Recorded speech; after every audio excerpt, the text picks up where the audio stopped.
Hello there, and welcome. Tonight we are stepping into a mystery that lives inside your own body. Something so ordinary you might never have questioned it. No distant lands, no ancient ruins, just the simple fact that when you reach for a cup of coffee or sign your name, one hand leads and the other follows.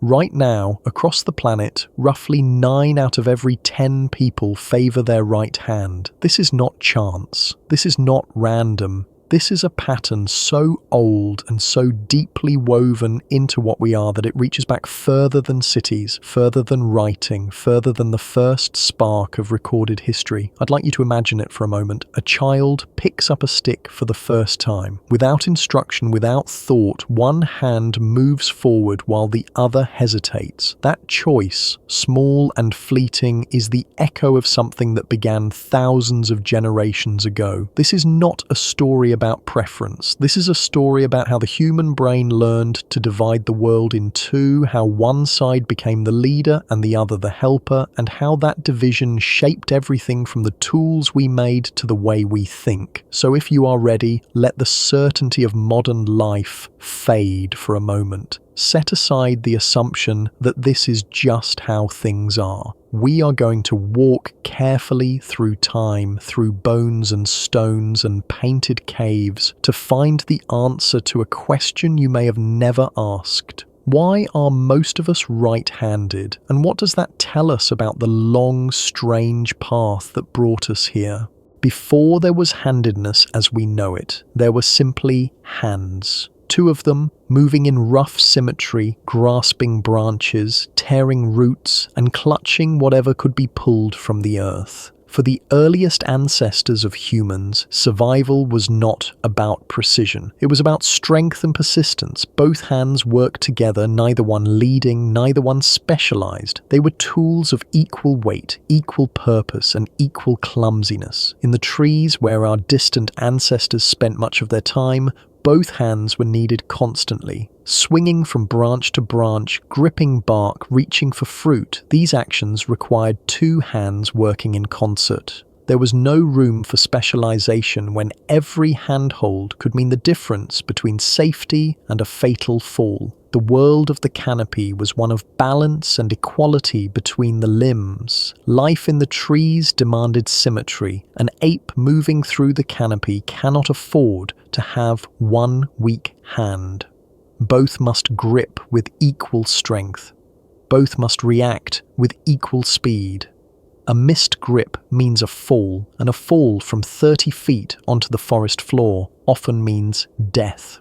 So for millions of years, the hands of our ancestors evolved to be mirrors of each other, each one capable of the same tasks, each one bearing the same loads. But the world demanded more than brute force. As our ancestors began to use objects, stones to crack open bones, sticks to dig for insects, something had to change. Using both hands for the same task was inefficient. One hand had to hold while the other struck. One had to stabilize while the other moved. In those moments, repeated endlessly across millions of years, the brain began to learn a new rhythm: division of labor. This was not a sudden shift. It was glacially slow, measured not in years or centuries, but in epochs. The early hominids, creatures like Australopithecus, were not yet human, but they were learning.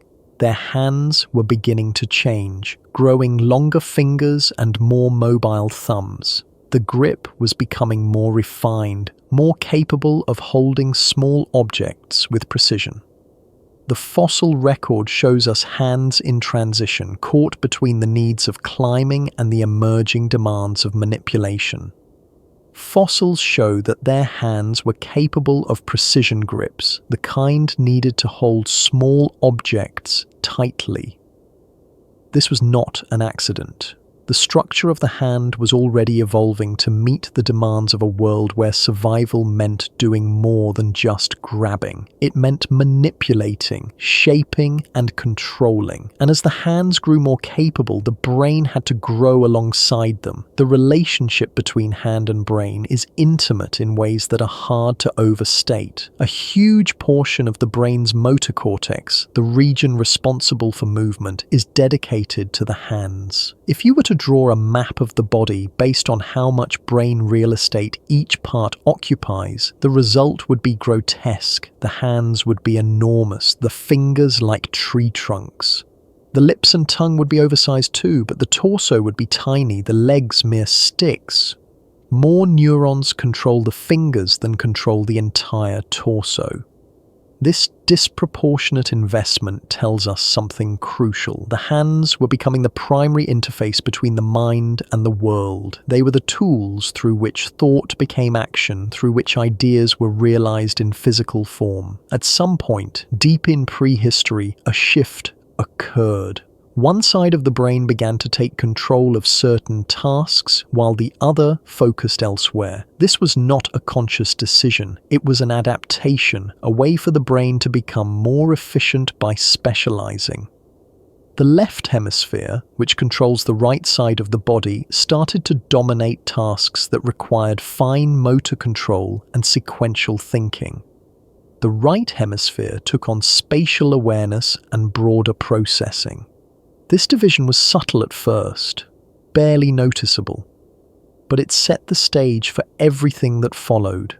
The advantage of this arrangement was efficiency. Instead of both hemispheres trying to control the same complex task, duplicating effort and potentially interfering with each other, one side could take the lead. This freed up neural resources. It allowed for faster processing. It meant that the brain could do more with the same amount of tissue. Think of it like two workers trying to paint the same small canvas at the same time. They get in each other's way. Their brushstrokes interfere. The result is slower and sloppier than if one person simply took the lead while the other prepared paints or held the canvas steady. The brain discovered this principle millions of years ago. And once discovered, it became the template for how human cognition would develop. The hands themselves tell the story. When scientists examine the bones of early hominids, they look for asymmetries, tiny differences between the left and right that hint at habitual use. A slightly thicker bone in one arm, worn grooves in teeth that suggest a consistent pattern of gripping, marks on stone tools that show how they were held and struck. These clues are faint, but they are there, and they point to a truth that is hard to ignore. Even before humans existed, something was already tilting the balance. The teeth are particularly revealing. Early hominids used their mouths as tools, gripping materials while they worked with their hands. When you are trying to cut a piece of hide or strip fibers from a plant, you need 3 points of contact: 2 hands and a mouth. One hand holds the material steady. The other hand pulls or cuts, and the teeth grip the material to provide resistance. This left marks on the enamel tiny scratches that can still be seen under a microscope millions of years later. The direction of these scratches tells us which hand was pulling the material across the teeth, and in most cases the pattern suggests a right-hand preference. This is evidence from 2 million years ago. Long before art, long before complex language, long before anything we would recognize as human culture, the asymmetry was already there. The seeds of handedness had been planted and they were beginning to grow.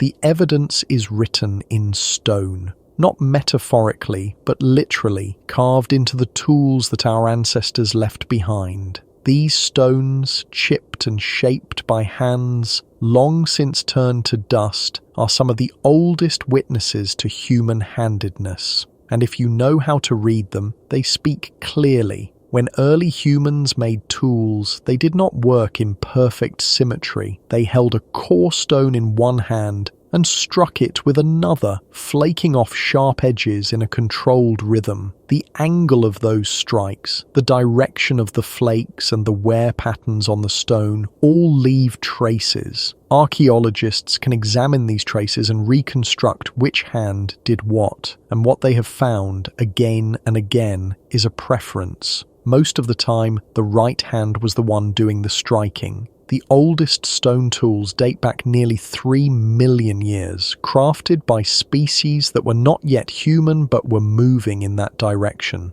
These tools are rough, simple choppers and flakes with edges sharp enough to cut meat or scrape hides.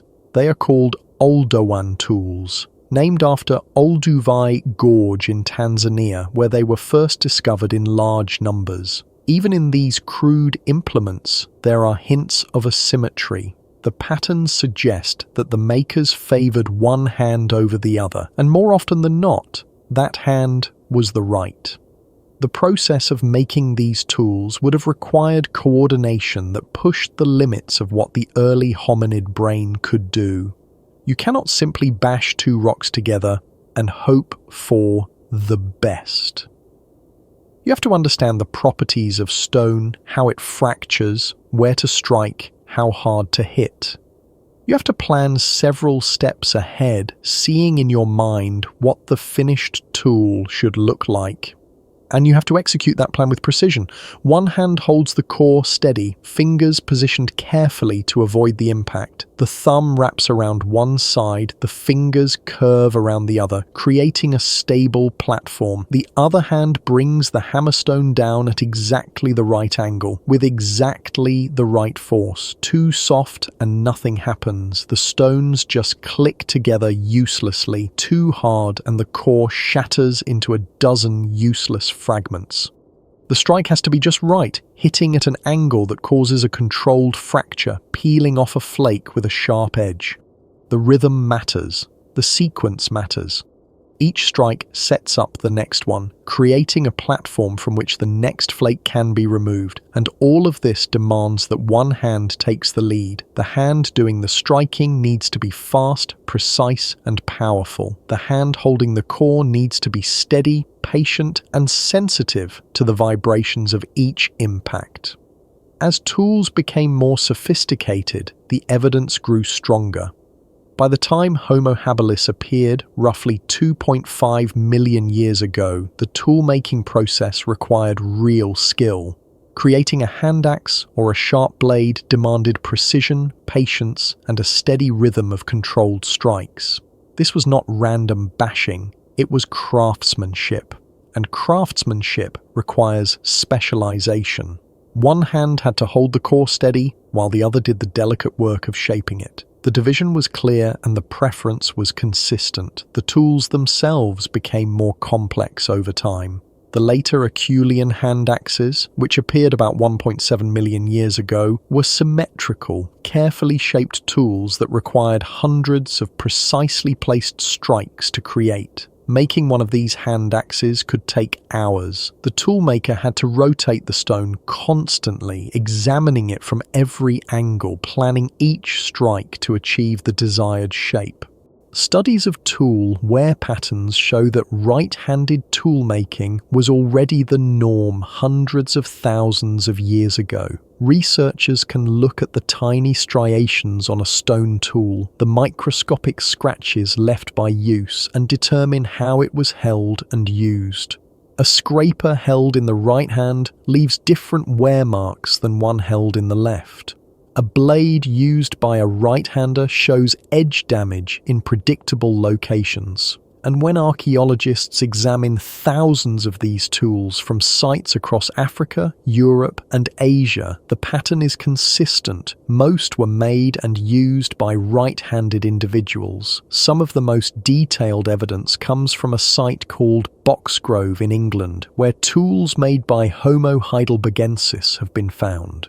These tools, roughly 500,000 years old, show clear signs of having been made by right-handed individuals. The flake scars run in consistent directions. The wear patterns match what you would expect from a right-handed grip. The evidence is not ambiguous. when you can refit the flakes back onto the core stone, creating a three-dimensional puzzle that shows exactly how the tool was made, you can see the handedness of the maker as clearly as if you were watching them work. By the time of the Neanderthals and early modern humans, the pattern was even more pronounced. Neanderthal tools show the same right-handed bias. Their hand bones show the same asymmetries. Their tooth scratches angle the same way. Even though Neanderthals were a separate species, one that split from our lineage hundreds of thousands of years earlier, they shared this trait with us. This suggests that the origin of handedness goes back even further to a common ancestor we shared with them, perhaps Homo heidelbergensis or even Homo erectus. But stones alone do not tell the whole story. The hands that made them left their own marks as well. Fossil remains of early humans show differences between the left and right arm bones.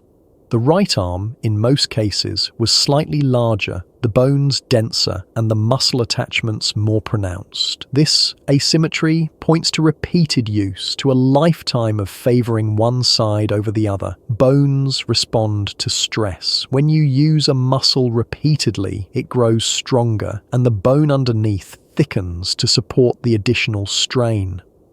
This is called Wolff's Law, and it means that the skeleton is a record of how the body was used in life.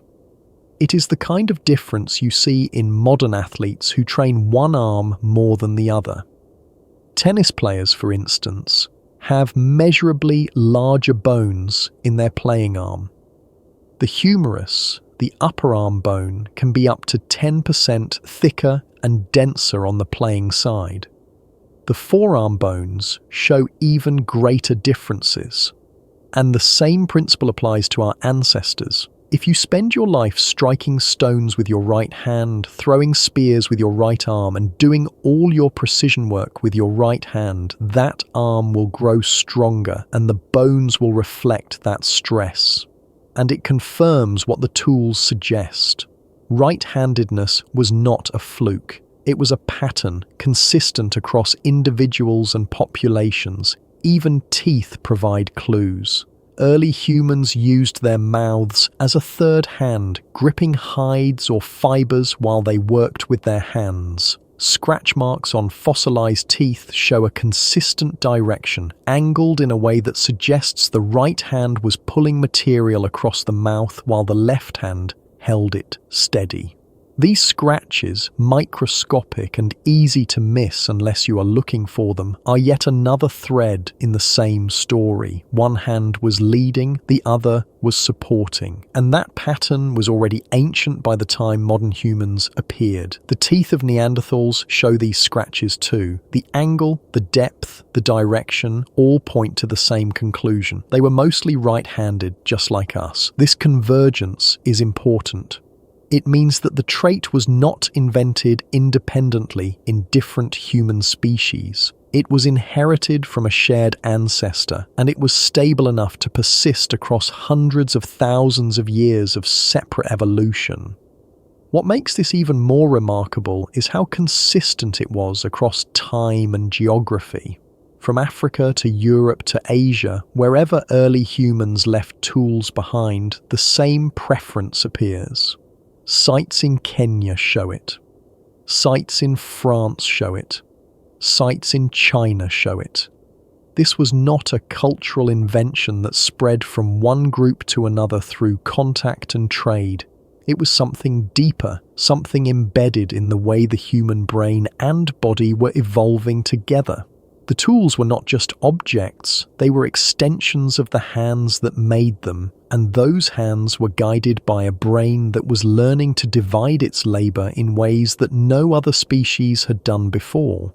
The stone tools are a record of thought made solid. Every flake removed was a decision. Every edge shaped was an intention realized. And in the accumulation of those decisions, repeated across millennia, we can see the outline of a brain that was becoming more specialized, more focused, more human. The brain is where the story truly begins. Everything else, the tools, the bones, the scratches on ancient teeth, they are only symptoms. The cause lies in the 3-pound mass of folded tissue that sits inside the skull, quietly running the entire operation. And it was here, in the architecture of the human brain, that handedness was born. The human brain is divided into 2 hemispheres, left and right, connected by a thick bundle of nerve fibers called the corpus callosum. This bundle contains roughly 200 million nerve fibers, making it one of the largest communication pathways in the body. On the surface, the 2 hemispheres look almost identical. The folds and ridges mirror each other. The basic structure is the same, but beneath that symmetry lies a profound division of labor. Each hemisphere controls the opposite side of the body. The left hemisphere commands the right hand, the right leg, the right side of the face. The right hemisphere does the same for the left. This crossover is universal among humans and most vertebrates. It is an ancient arrangement, one that evolved long before primates or even mammals existed. The reason for this crossover is still debated, but it may have to do with how sensory information is processed, allowing each hemisphere to respond more quickly to threats or opportunities on the opposite side of the body. But in humans, something unusual happened. The left hemisphere began to specialize over millions of years as our ancestors learned to make tools, communicate, and navigate increasingly complex social worlds. The left side of the brain took on tasks that required precision and sequence, fine motor control, language, step-by-step reasoning, planning. These are not random assignments. They are deeply connected. The same neural circuits that control the delicate movements needed to chip a stone blade are closely linked to the ones that produce speech.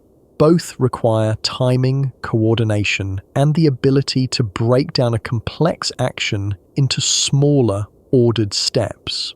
Think about what it takes to speak a single sentence. You have to retrieve words from memory, pulling them from a vast internal dictionary. You have to arrange them in grammatical order, following rules you learned so young you cannot even remember learning them. And then you have to coordinate dozens of muscles in your tongue, lips, jaw, and throat to produce the right sounds in the right sequence.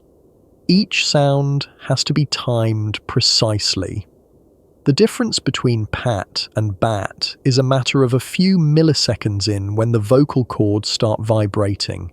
It is an astonishingly complex task, but we do it effortlessly, thousands of times a day, and the brain region that manages this, called Broca's area, sits right next to the region that controls fine motor movements of the hand. The proximity is not coincidental. During evolution, as the demands of tool use and communication both intensified, these regions expanded and overlapped, sharing neural resources and creating a system that could handle both tasks with remarkable precision. In most people, this left hemisphere dominance means the right hand becomes the tool of choice.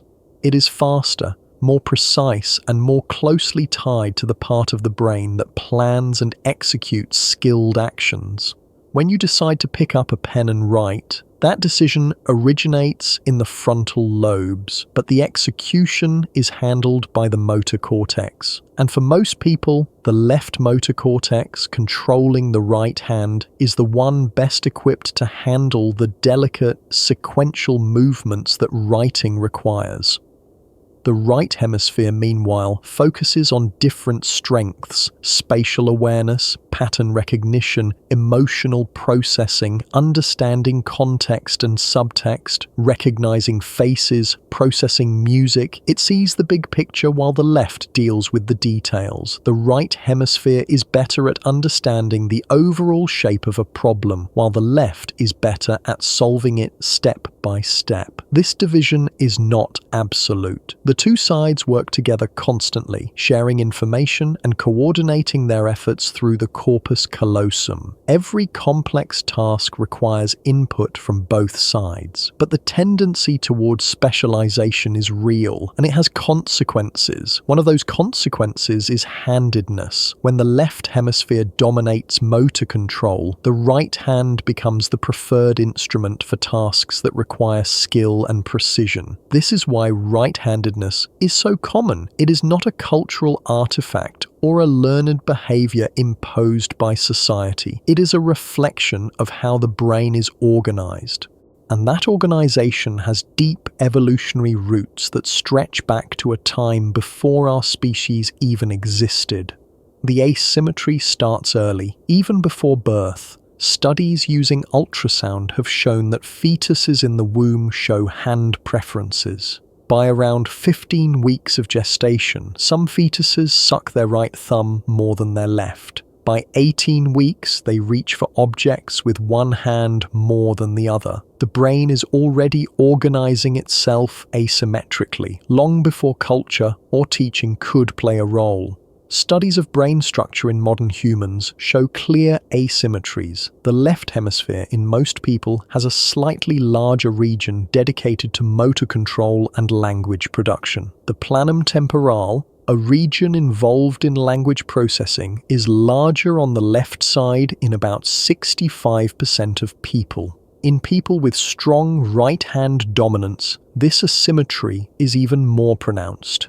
Imaging studies reveal that when right-handed people perform skilled tasks, their left hemisphere lights up with activity. Brain scans using fMRI or PET can show in real time which parts of the brain are working hardest.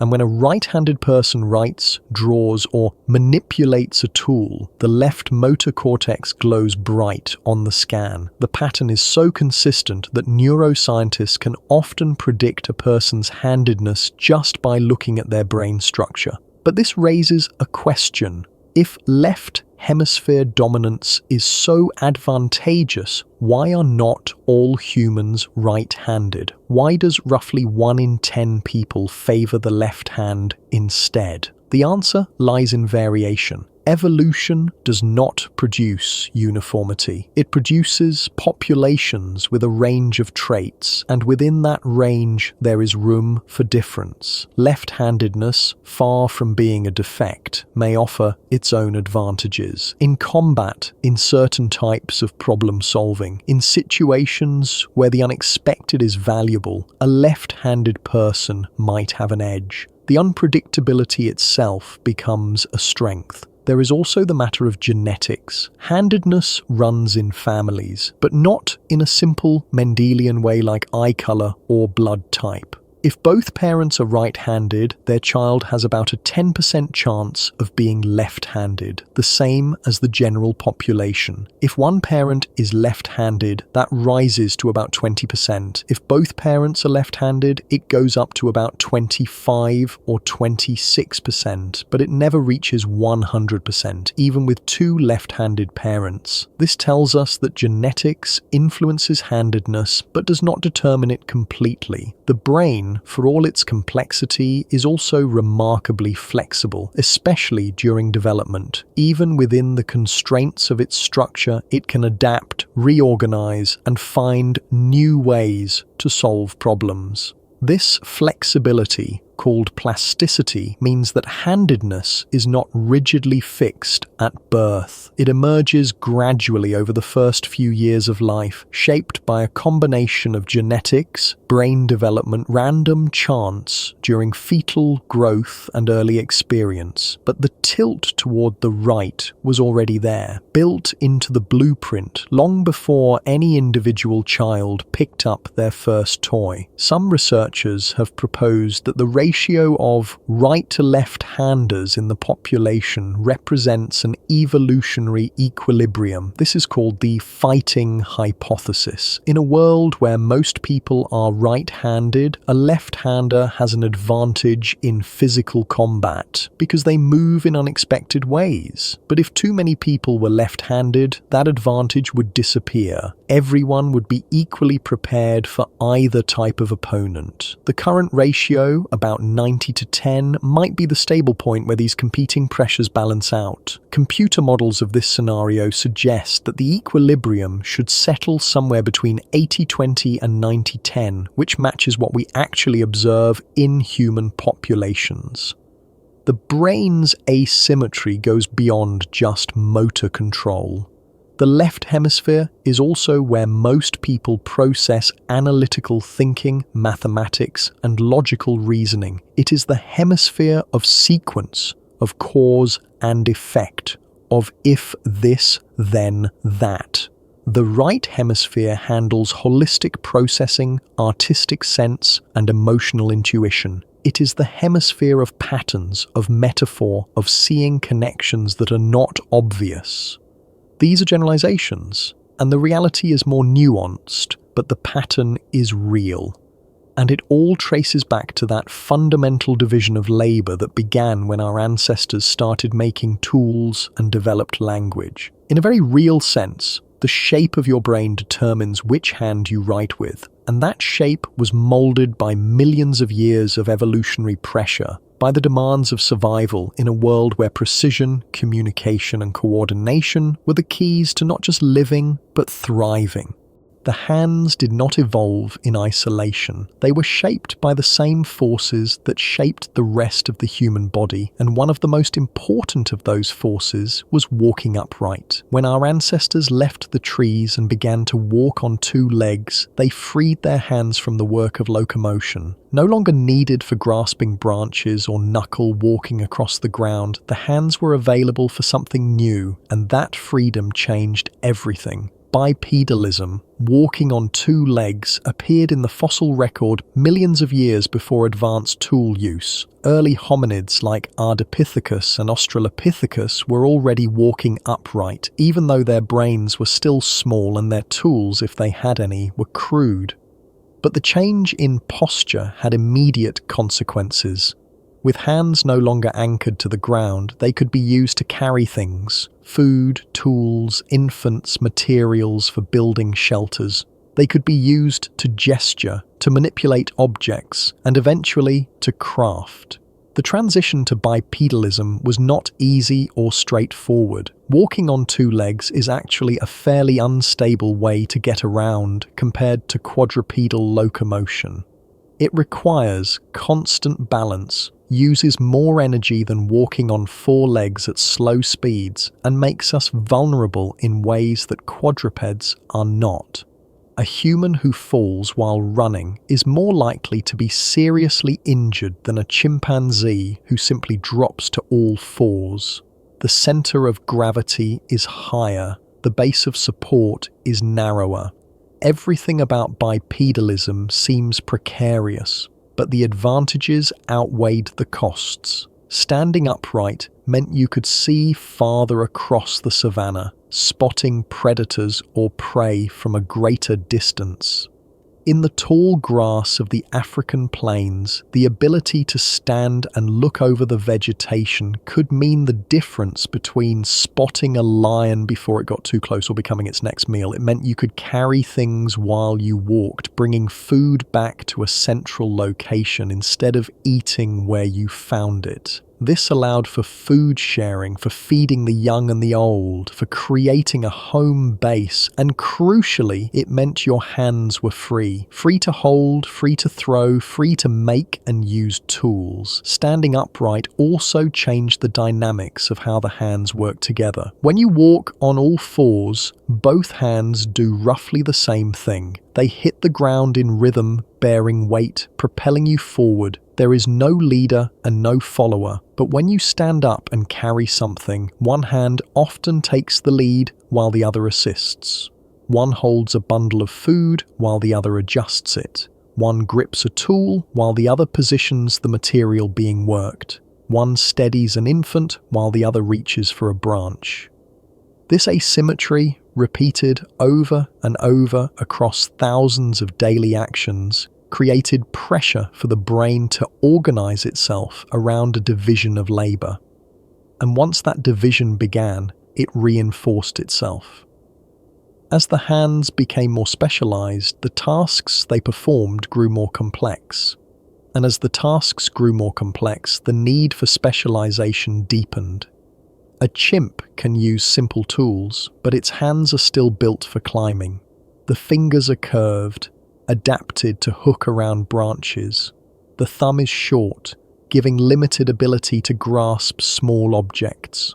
The wrist is limited in its range of motion. Human hands are different. The thumb is longer and can rotate to meet the fingers in what is called an opposable grip, allowing us to hold objects as small as a needle or as large as a baseball bat. The fingers are straight and dexterous, capable of independent movement. The wrist can flex, extend, and rotate freely, allowing the hand to approach objects from any angle. These changes did not happen overnight. They accumulated over millions of years, driven by the demands of a new way of life. The feedback loop between walking upright and hand use was powerful. Bipedalism allowed tool use. Tool use favored hands that were more dexterous. Dexterous hands required brains that could control them with precision. Precision control benefited from hemispheric specialization, and specialization led to handedness. Each step fed into the next, pushing early humans toward greater and greater levels of skill and coordination. This process took millions of years. It was not a sudden leap, but a slow accumulation of small changes, each one building on the last. A slightly longer thumb here, a more flexible wrist there, a bit more brain tissue dedicated to motor control. Each change was small, but they added up. And by the time modern humans appeared, the pattern was firmly established. Walking upright had set in motion a chain of events that would lead, eventually, to the artists, builders, and thinkers who would reshape the world. But even as the hands grew more capable, they remained connected to something even older. The voice. The connection between upright posture and handedness might seem indirect at first glance, but it is fundamental. When you are on all fours, your body weight is distributed across 4 points of contact. When you stand on 2 legs, that weight is concentrated on a much smaller base, just your 2 feet. This requires incredible coordination from the brain and nervous system. Every moment of standing or walking is an act of controlled falling, constantly corrected by tiny adjustments in muscle tension throughout the body. The same neural mechanisms that allow us to balance on 2 legs also contribute to the fine motor control that makes handedness possible. The cerebellum, the part of the brain that coordinates movement and balance, is crucial for both walking and skilled hand use. It is a dense, heavily folded structure at the back of the brain, and it contains more neurons than the rest of the brain combined. Its job is to fine-tune movements, to learn motor skills, and to coordinate the timing of complex actions.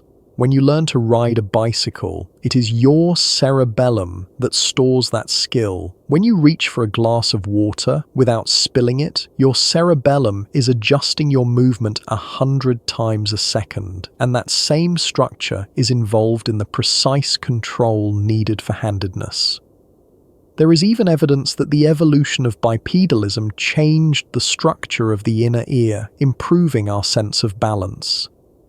The semicircular canals, tiny fluid-filled tubes that detect rotation and orientation, are larger in humans than in our closest primate relatives, and that same system of balance and coordination feeds into the precision with which we use our hands. Everything is connected. The body is not a collection of separate parts evolving independently. It is an integrated system, and changes in one area ripple through the whole. Language and handedness are tangled together in ways that are hard to separate. Both are controlled by the left hemisphere of the brain in most people. Both require the same kind of precise, sequential coordination, and both, it seems, evolved together, each one reinforcing the other in a dance that stretched across millennia. The connection between hand movements and speech is not obvious at first. One involves the mouth and vocal cords, the other involves fingers and palms. But at the neural level, they share territory. The brain regions that control fine motor movements of the hand sit right next to the regions that control the muscles of speech. In some cases, they overlap. The motor homunculus, a map of the body drawn according to how much brain tissue is dedicated to controlling each part, shows the hand and the mouth side by side, both occupying enormous amounts of space. When you speak, you are not just moving your tongue and lips. You are coordinating a complex sequence of actions, timed to the millisecond, to produce sounds that carry meaning.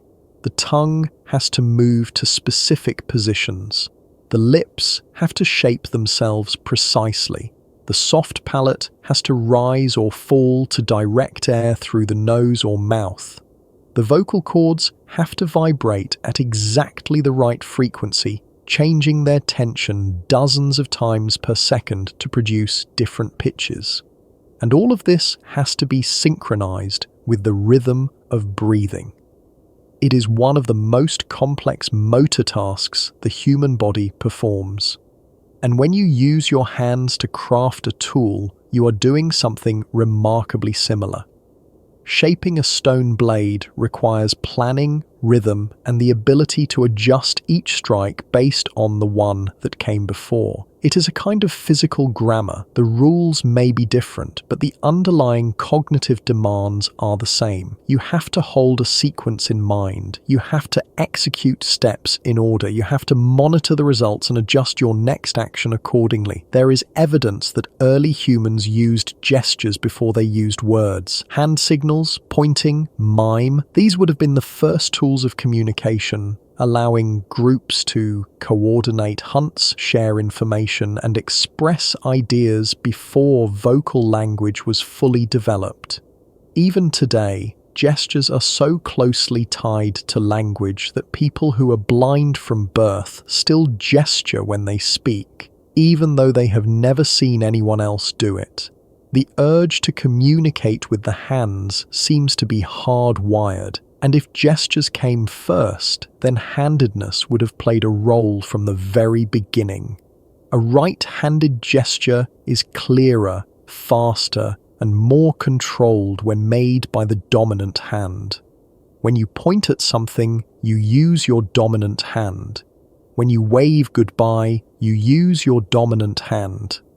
Even unconscious gestures while speaking are more frequent and more expressive with the dominant hand. Even today, when people speak, they gesture, and those gestures are not random. They are timed to the rhythm of speech, synchronized with the words in ways that suggest they are being generated by the same neural systems. Brain imaging studies show that when people speak and gesture simultaneously, the same regions of the left hemisphere are active for both.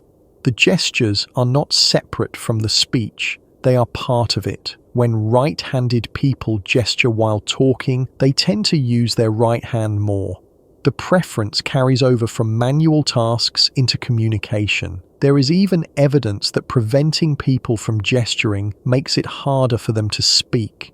If you ask someone to explain a complex idea while sitting on their hands, they struggle more than if you let them move freely. The hands help the brain think. Over time, as vocal language emerged and began to take over the work of communication, the brain regions that had been managing gestures were repurposed. They became the foundation for speech, and because those regions were already lateralized, concentrated in the left hemisphere, because of the demands of tool use, speech became lateralized too. This is why, in most people, language is a left hemisphere function. and this is why damage to the left hemisphere so often disrupts both speech and fine motor control at the same time. The two are neurologically intertwined. Patients who suffer strokes in the left hemisphere often lose the ability to speak, a condition called Broca's aphasia, but many of them also lose dexterity in their right hand. They can move the hand, but they cannot perform skilled actions. The same injury affects both systems because they share neural real estate. The overlap is not coincidental. It is the result of millions of years of evolution weaving these functions together, building a system where the hand and the voice work as partners. Some researchers believe that this connection explains why right-handedness is so much more common in humans than in other species. Other primates show hand preferences at the individual level, but those preferences are much weaker and far less consistent across populations. A troop of chimpanzees might have some individuals who favor their right hand and others who favor their left, with no clear majority either way.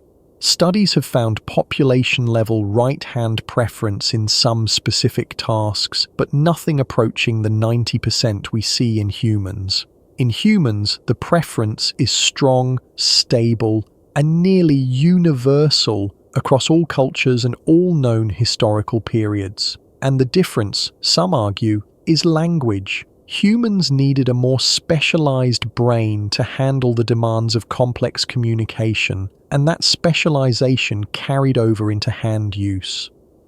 The pressure to develop language was intense. Being able to communicate complex ideas, to plan hunts, to warn of dangers, to teach skills, to negotiate social relationships, all of these provided enormous survival advantages. And as language areas developed in the left hemisphere, they pulled along with them the motor control systems, creating a package deal where handedness came bundled with speech. If this is true, then handedness is not just a quirk of anatomy, it is a byproduct of the very thing that makes us human, the ability to speak, to share ideas, to build knowledge across generations. Every time you write a sentence or hold a tool, you are using neural machinery that was shaped in part by the need to talk. The evolution of language and the evolution of handedness were not separate events. They were part of the same transformation, and together they turned a species of upright apes into something capable of art, science, and storytelling. Consider what happens when a child learns to speak. They start with babbling, random sounds that gradually become more structured. At the same time, they are learning to use their hands, first with crude grasping, then with more refined movements. The two skills develop in parallel, guided by overlapping brain systems. By the time the child is 2 or 3 years old, their handedness is usually clear and their language skills are exploding. The timing is not coincidental. The brain is developing both capacities simultaneously, building the neural infrastructure that will support a lifetime of skilled action and communication. There are even cases of people who are ambidextrous, able to use both hands equally well. These individuals are rare, making up only about 1% of the population, and interestingly, they often show different patterns of language lateralization as well. Some have language distributed more evenly across both hemispheres instead of being concentrated in the left. Others show unusual patterns where different aspects of language are split between hemispheres in ways not seen in typical right or left-handers. This further supports the idea that handedness and language are linked at a fundamental level. When the typical pattern of brain organization is disrupted, both traits are affected. The story of how we became right-handed is inseparable from the story of how we became speakers. The painted caves of Europe hold some of the oldest and most haunting images ever made by human hands. Horses gallop across stone walls. Bison charge through flickering firelight. Lions prowl in eternal hunts frozen on rock. And everywhere, handprints, dozens of them pressed in ochre and charcoal, mark the presence of people who lived tens of thousands of years ago. These images are beautiful, stirring, profound, but they are also evidence of skill, of imagination, and of something else, handedness. When researchers study these ancient handprints, they look at which hand was used to create them. Most often, the prints were made by placing one hand flat against the wall and blowing pigment around it, leaving a negative image. The hand pressed against the stone becomes a white silhouette surrounded by colour. By analysing the shape and position of the thumbs, the curve of the fingers, and the overall proportions, scientists can determine whether the print was made by a left hand or a right hand. And the results are striking. The vast majority of handprints in these caves were made by right hands. The numbers vary from site to site, but the overall pattern is clear. Right-handedness was already dominant among the people who created this art. At Chauvet Cave in France, roughly 75% of the handprints are right hands. At Pech Merle, another French site, the ratio is similar. At El Castillo in Spain, one of the oldest decorated caves known, dating back more than 40,000 years, the same pattern appears. At Gargas Cave in the French Pyrenees, which contains over 200 handprints, the majority are right hands. Our ancestors were mostly right-handed, just like us. This is significant because it shows that the preference was not just functional, it was cultural, woven into their social lives and their expressions of identity. These handprints were not tools. They were not made to cut or scrape or hunt. They were symbols, markers of identity, proof of presence. I was here. I existed. Remember me. And even in this deeply personal act, the preference for the right hand showed through. The same pattern appears in the tools found near the cave paintings. Stone blades, scrapers, and engraving tools show wear patterns consistent with right-handed use. The people who painted the caves were also the people who made the tools, and in both activities, the same hand led. But the caves offer more than just handprints. They offer a window into the minds of the people who made them. Creating art requires planning, precision, and a steady hand. It requires the ability to imagine something that does not yet exist, and then bring it into being. These are the same skills that tool-making demands, and they are the same skills that language requires. The capacity for symbolic thought, the ability to let one thing stand for another is fundamental to all three. A painting of a horse is not a horse. It is a symbol. A word is not the thing it represents. It is a symbol, and a hand axe shaped with intention and foresight is more than just a sharp rock. It is an idea made solid. The artists who painted these walls were not just right-handed. They were people whose brains had already undergone the deep asymmetries that make complex thought possible. Art, language, and handedness were all part of the same package. And the caves, with their painted animals and pressed palms, are the proof. Consider what it took to create these images. The artists had to prepare their pigments, grinding minerals like ochre, hematite, and manganese dioxide into powder, then mixing them with fat, blood, or water to create paint. They had to carry light deep into the caves, using torches made from bundles of juniper wood or stone lamps filled with animal fat and fitted with wicks. They had to climb scaffolding or natural rock formations to reach high walls, and they had to work for hours, sometimes days, to complete a single image. All of this required coordination, planning, and skill, and much of it required a dominant hand. The handprints themselves are particularly moving. When you see one in person, standing in the cool darkness of a cave with a flashlight casting shadows across the wall, the scale and immediacy are startling. This is not an abstract symbol. It is the exact outline of a specific hand, pressed against the wall by a specific person tens of thousands of years ago. You can see the shape of their fingers, the length of their thumb, even the texture of their skin in some cases where the pigment captured fine details. And you can see which hand they chose to use.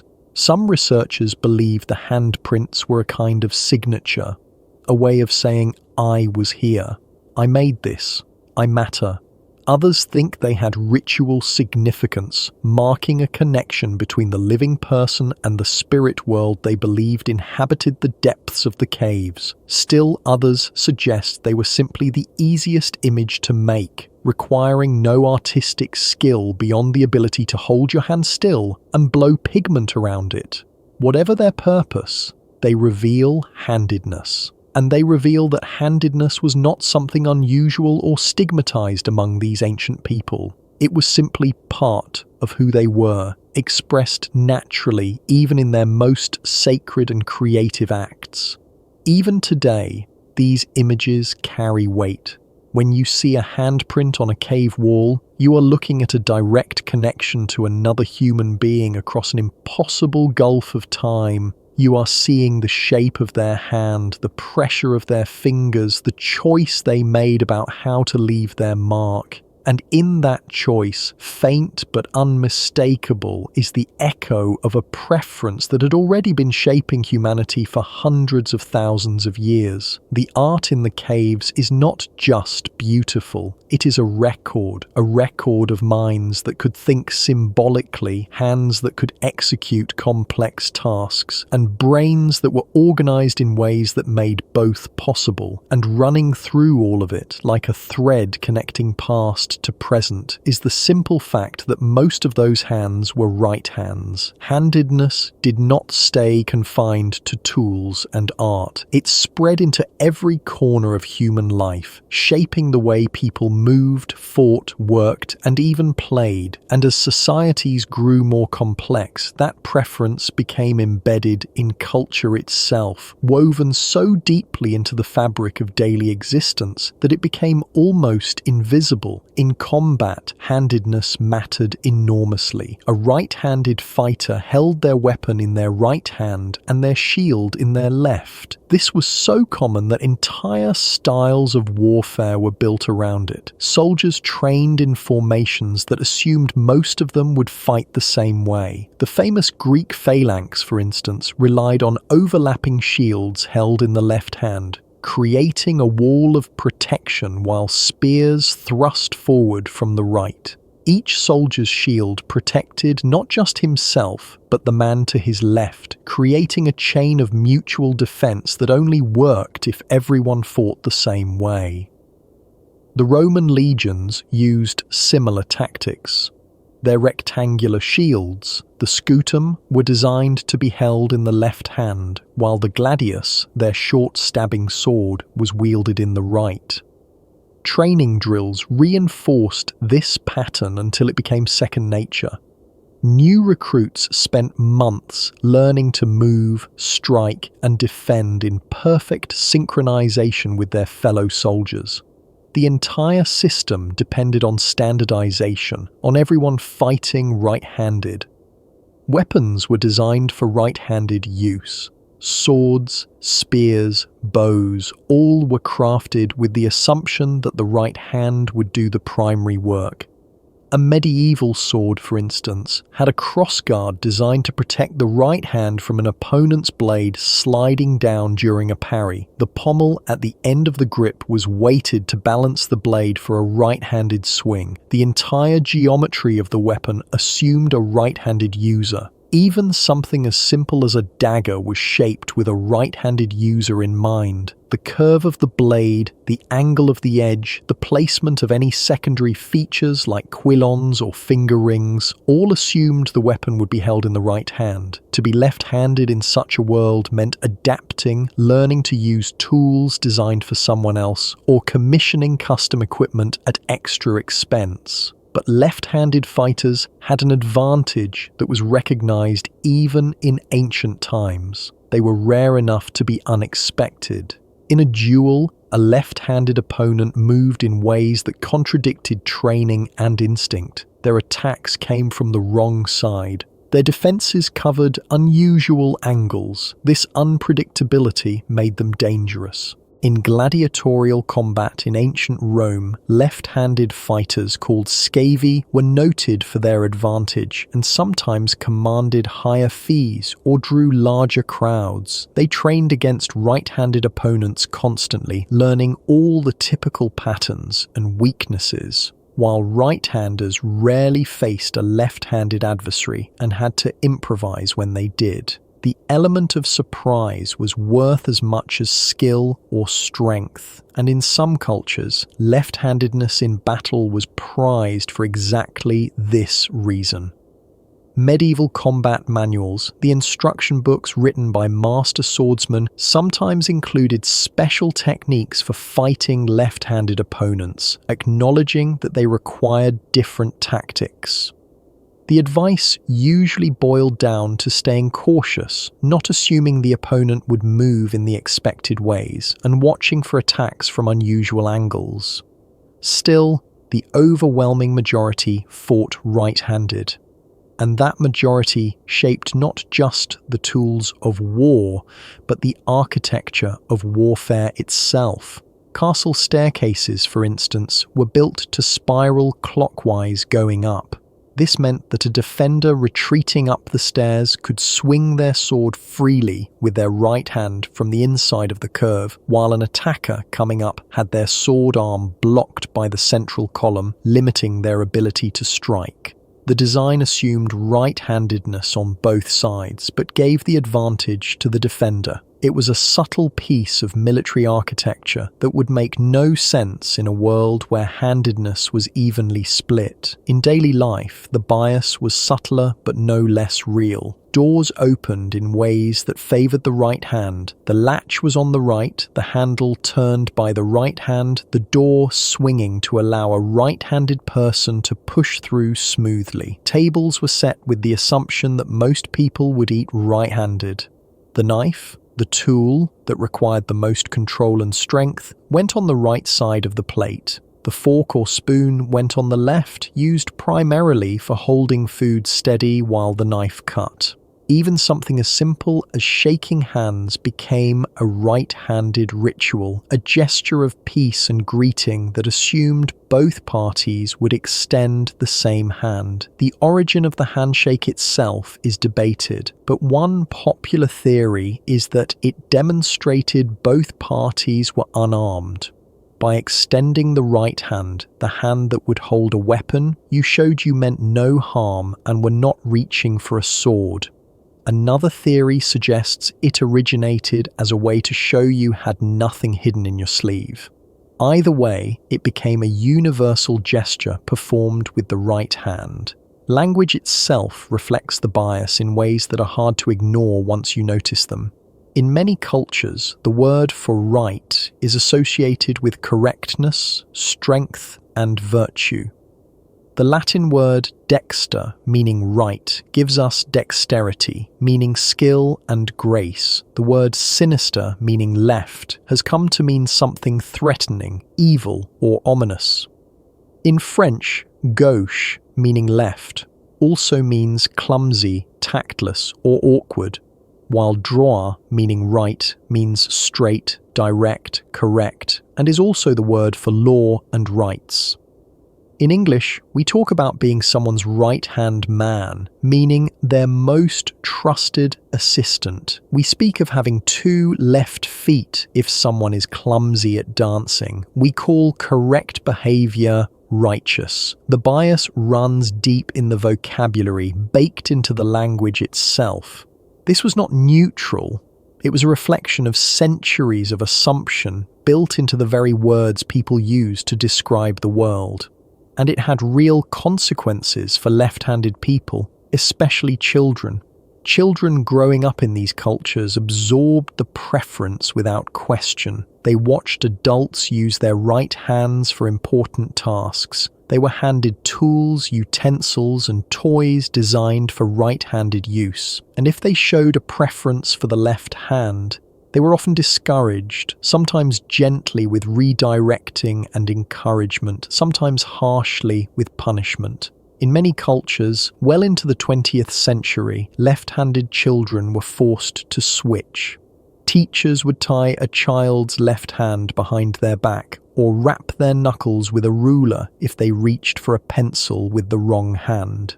In some schools, left-handed writing was simply forbidden. The goal was to correct what was seen as an abnormality, to bring the child in line with the majority.